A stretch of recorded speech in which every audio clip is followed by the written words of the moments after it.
Good evening, student for class 12. As you know, the chapter is running on not for profit organization. Student, today I am going to explain you question number 22, and I would like to say one more thing. From question number 22 to 29, that is given in the not for profit organization, you need to understand the different types of adjustment.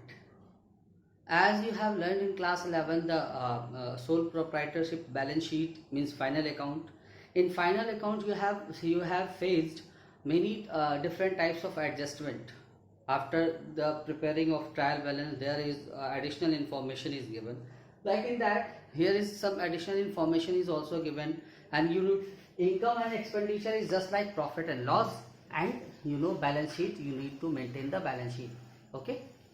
Okay, now I'm going to explain you what is the question. Following is the receipt and payment account for the year ended 31st March 2008. ये question है. यहाँ तक balance brought down दिया है. ये opening capital निकालते हुए cash का बैलेंस है, निकालते हैं 2,40,000. सब्सक्रिप्शन दिया है इंक्लूड ₹10,000 फॉर 2008-9. हमको जो बनाना है सर 2008 का बनाना है, मीन्स एडवांस है. 5,80,000 में 10,000 एडवांस है. फिर life time membership fee 25,000. Interest on investment, देखिए इंटरेस्ट ऑन इन्वेस्टमेंट दिया है 28,000 7% के हिसाब से, बट इस पूरे क्वेश्चन में इन्वेस्टमेंट का अमाउंट नहीं दिया है. तो इस 7% इंटरेस्ट से इन्वेस्टमेंट का अमाउंट फाइंड आउट करेंगे. You will see in the solution when I will tell you. By rent paid for 11 month 1,76,000. अब 11 महीने का किराया दिया गया, जबकि हमको 12 महीने का मतलब 1 साल का किराया देना है. तो इस 1,76,000 को 11 से डिवाइड करेंगे, फिर 12 से मल्टीप्लाई करेंगे, तब जाकर क्या आएगा 1 साल. फिर है इंश्योरेंस 3,000. फिर दिया salaries 2,64,000. Stationery purchase 60,000. Balance carry down 3,70,000. ये जब फाइनल बैलेंस शीट बनाते हैं तो उसका कैश का है. कुछ एडिशनल इंफॉर्मेशन है. Subscription in area on 31st March 2007 worth ₹30,000. पिछले साल की मतलब 2008 की बनाना, पिछले साल की 30,000 थी. एंड ऑन 31st March 2008 और इस साल की 48,000 है, मीन्स इस साल 18,000 नहीं आ गई. Stock of stationery on 31st March 2007 was ₹5,000.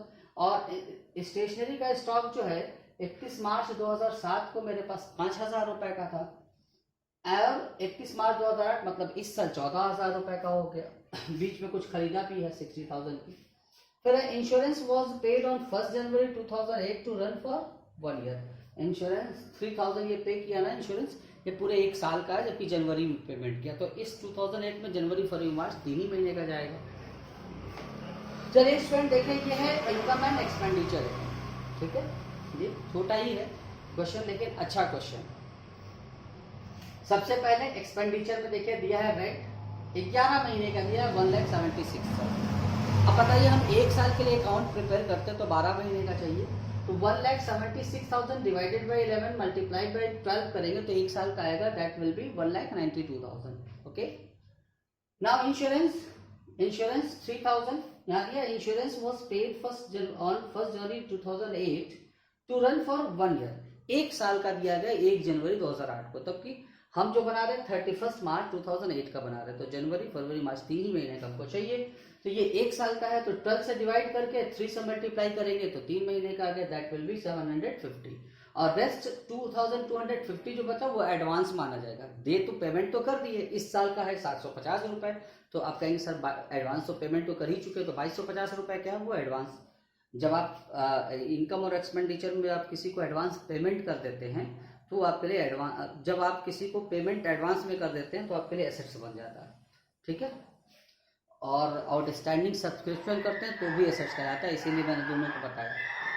फिर दिया है salaries as it is 2,64,000. Stationery देखिए दिया है. अब स्टेशनरी का कैलकुलेशन कैसे करेंगे, देखिए मैं छोटा सा कर दे रहा हूँ आपके लिए. स्टेशनरी दिया है यहाँ पर. स्टॉक ऑफ स्टेशनरी शुरू में हमारे पास स्टेशनरी थी 5,000 का. ठीक है. फिर देखिए यहाँ दिया ये है 60,000 का आपने खरीद लिया, तो कितना हो गया 65,000 हो गया ना 65,000 का. और लास्ट में कह रहा है 14,000 का बचा है, मतलब इसमें से 14,000 अगर आप सब्ट्रैक्ट कर दें, इसका मतलब स्टेशनरी यूज्ड कितनी है पर्टिकुलर ईयर में, स्टेशनरी यूज्ड है 51,000 की, दैट इज रिटर्न। फिर अब सरप्लस छोड़ दीजिए, इधर सब्सक्रिप्शन में आइए इनकम की तरफ। 5,80,000 सब्सक्रिप्शन मिला, जिसमें से 10,000 रुपए एडवांस था, उसको हमने सब्ट्रैक्ट कर दिया, 5,70,000 हो गया। फिर एरियर कितना है इस साल का, ये है, कह रहे subscription in arrear on 31st, पिछले साल का 30,000 रुपए तो ₹30,000 एंड ऑन 31st मार्च 2008 ये 48,000 रुपए, और इस साल कितना हो गया 48,000, मतलब 18,000 रुपए इस साल का बढ़ा, तो 18,000 रुपए हमारे इनकम में चला गया, क्योंकि एरियर का मतलब आप कमा चुके हैं लेकिन मिला नहीं आपको। तो 5,70,000 प्लस 80,000 5,88,000। और इधर की तरफ दिया है इंटरेस्ट ऑन इन्वेस्टमेंट दिया है 7% पर एनम, फुल ईयर का 28,000 से ये चला गया। तो इधर का टोटल किया स्टूडेंट तो 6,16,000 आया, और इसको छोड़ करके यहाँ तक का टोटल किया तो 6 लाख, यहाँ तक के टोटल को 6,16,000 में से सब्ट्रैक्ट करेंगे तो 1,08,250 आएगा। मैं कर चुका हूँ, आप करके देख लीजिएगा, ठीक है। ये है हमारी, ये था हमारा इनकम एंड एक्सपेंडिचर।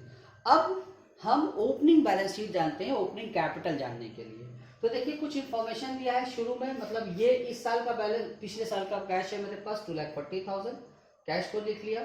फिर पिछले साल का दिया है हमको कि इंटरेस्ट कितना है, अब इस साल हमको इंटरेस्ट कितना हुआ है 28,000। तो देखिए इसका एक कैलकुलेशन हम करते हैं, ये किया है मैंने, 28,000 रुपीज इंटरेस्ट है, ये 7% के बराबर है। तो पूरा का पूरा अमाउंट क्या रहा होगा जिस पर 7% निकला, तो 7 से डिवाइड कर देंगे और 100 से मल्टीप्लाई कर देंगे तो आपका वो अमाउंट आ जाता है। तो 7 4 28 4,000 into 100 is equal to 4 lakh. ठीक है स्टूडेंट, हमको उम्मीद है कि आपको समझ में आ रहा होगा, दिख भी रहा होगा। और तो इन्वेस्टमेंट चला गया 4 लाख रुपए का। स्टॉक, पिछले साल का स्टॉक कितना दे रहा है, stock of stationery on 31st March 2007 was ₹5,000। पिछले साल का 31st मार्च 2007 का 5,000 है, तो 5,000 वो चला गया। फिर है पिछले साल का, देखिए आउटस्टैंडिंग सब्सक्रिप्शन ये दे रखा 30,000, ये भी चला गया। पिछले साल की हम बैलेंस शीट बना रहे हैं तो इधर का टोटल किया, और कोई ऐसा अमाउंट है जो लास्ट ईयर का बैलेंस हो, तो इधर का टोटल है 6,75,000। इधर कुछ भी नहीं है तो पूरा का पूरा पैसा यही ओपनिंग कैपिटल होगा, ठीक है। जब इससे आपको ओपनिंग कैपिटल मिल जाती है तो आप न्यू बैलेंस शीट मतलब इस साल की बनाते हैं। तो देखिए कैपिटल गई 6,75,000, सरप्लस 1,08,250, दोनों को ऐड कर दिया तो 7,83,250 का कैपिटल हो गया। फिर इधर से लाइफ टाइम मेंबरशिप फी आपको पता है कैपिटल लायबिलिटी में जाता है 25,000। आउटस्टैंडिंग रेंट आपको पता है कि ये 1,76,000 यहाँ दिया है, और इस साल गया है 1,92,000 का आउटस्टैंडिंग रेंट स्टूडेंट। 1,76,000 है, 1,92,000 इस साल का है, मीन 16,000 वो मेरे लिए लायबिलिटी बना। फिर एडवांस जो मिला वो भी मेरे लिए लायबिलिटी है 10,000, वो भी बन गया। इस साइड देखते हैं, कैश दिया है 3,70,000, इन्वेस्टमेंट जो 7% के हिसाब से जो इसका इंटरेस्ट दिया था 28,000, वो इन्वेस्टमेंट का अमाउंट आया 4 लाख रुपए। फिर है एडवांस फॉर इंश्योरेंस, देखिए 3,000 का इंश्योरेंस का खर्चा था, और इस साल 750 रुपए गया, तो 2,250 रुपए क्या है, ये एडवांस है इंश्योरेंस के लिए 2,250 रुपए। फिर है आउटस्टैंडिंग सब्सक्रिप्शन, आउटस्टैंडिंग सब्सक्रिप्शन कितना है, ये है टोटल इस साल 48,000, ठीक है। फिर है स्टॉक, स्टॉक का अमाउंट कितना है, इस साल का स्टॉक जो है हमारे पास 14,000, ये भी दिया हुआ है। तो इधर का टोटल हमने किया तो 8,34,250, और इधर का भी आया 8,34,250। आई होप कि आपको समझ में आया होगा। कुछ नहीं है, थोड़ा एडजस्टमेंट के ऊपर ध्यान देना होता है। बाकी हमने बताया कि आप ऐसा ट्रीट कीजिए क्लास 11th में जैसे आपने फाइनल अकाउंट लगाया है, इनकम और एक्सपेंडिचर उसका प्रॉफिट एंड लॉस है, और बैलेंस शीट उसके साथ साथ कुछ एडिशनल इन्फॉर्मेशन दी होती है जिसको आप प्रॉफिट एंड लॉस और बैलेंस शीट दोनों में दिखाते थे, बस वैसे ही है और कुछ भी नहीं है। एक नई चीज है जिसमें उसमें इसमें ट्रेडिंग अकाउंट नहीं बनाना पड़ता, तो ओपनिंग बैलेंस शीट के लिए बनाना पड़ता है। Okay, thank you, that's all.